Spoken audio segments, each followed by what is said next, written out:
When you think of Imperial Beijing, the Forbidden City is probably the first thing that pops into your head, right? Well, just a short trip away lies its spiritual counterpart, the Summer Palace. And trust me, this isn't just another pretty park. It's a breathtaking masterpiece of landscape art. It was a playground for emperors, and it holds a crucial chapter of China's history within its walls. So let's dive in and explore what makes this imperial garden so incredibly special. First things first, let's clear something up. People often lump the two palaces together, but they couldn't be more different. The Forbidden City, that was the rigid political heart of the empire. It was a fortress, the center of all governance. The Summer Palace, or Yihei Yuan, was the complete opposite. It was designed as an escape, a place to get away from Beijing's blistering summer heat, a place where the full grandeur of the empire could relax and just blend with the quiet of nature. So here's our game plan. We're going to take a journey through this amazing landscape. First, we'll see how nature itself was literally engineered to perfection. Then, we'll take a tour of some of its most stunning masterpieces. We'll also meet its most famous and controversial resident. And finally, we'll get you set up with a practical guide to plan your own perfect visit.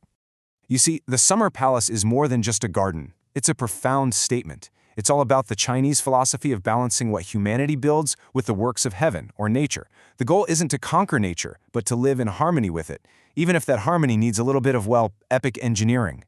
And the scale of this vision is just staggering. To create that perfect harmony, the designers made one element the absolute star of the show: water. Get this, a full 3/4 of the entire complex is covered by the man-made Kunming Lake. It's this vast, shimmering canvas for everything else.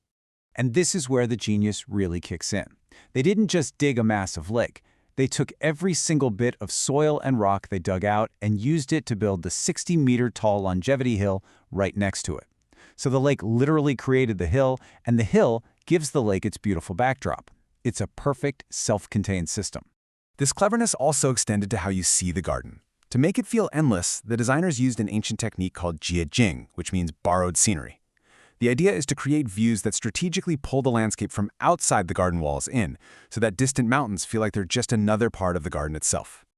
This map shows it perfectly. See how Longevity Hill and the lake are positioned? They're not just beautiful on their own. They act as a kind of foreground, perfectly framing the views of the real western hills in the distance. It creates this seamless, layered effect that makes the whole garden feel completely boundless. Okay, so with this grand, natural stage all set, let's take a walk through some of the architectural marbles that are sprinkled across the landscape. Honestly, each one is like stepping into a different scene of a living, breathing scroll painting. We'll start with the long corridor, and let me tell you, this is no ordinary walkway. It stretches for 728 meters. That's nearly half a mile, and it actually holds the world record for the longest painted corridor anywhere. It had a practical purpose, sure, giving a shaded path between the main halls, but aesthetically, it was designed to give you these perfectly framed, constantly changing views of Kunming Lake as you walk. But you have to look up, because adorning the beams are over 14,000 unique paintings. Each and every one tells a different story, from Chinese mythology, history, or famous literature. Walking down this corridor is literally like strolling through an enormous open-air art gallery. Now, stretching elegantly across that vast lake is the 17-arch bridge. It was built way back in 1750, and its graceful curve connects the mainland to the peaceful Nanhu Island. It creates one of the most iconic, most photographed views in the entire palace. And if you happen to visit in the winter, you might just witness something truly magical. Right around the winter solstice, the setting sun aligns perfectly with the bridge, and its golden rays shoot through each of the 17 arches, making them glow. It's a fleeting, breathtaking moment that photographers will wait all day to capture. Now, you simply cannot talk about the Summer Palace without talking about its most famous resident, the powerful, formidable, and deeply controversial Empress Dowager Cixi. For her, this wasn't just a vacation spot, it became her primary home and her seat of power. You see, the palace's history is one of violent destruction and defiant rebirth.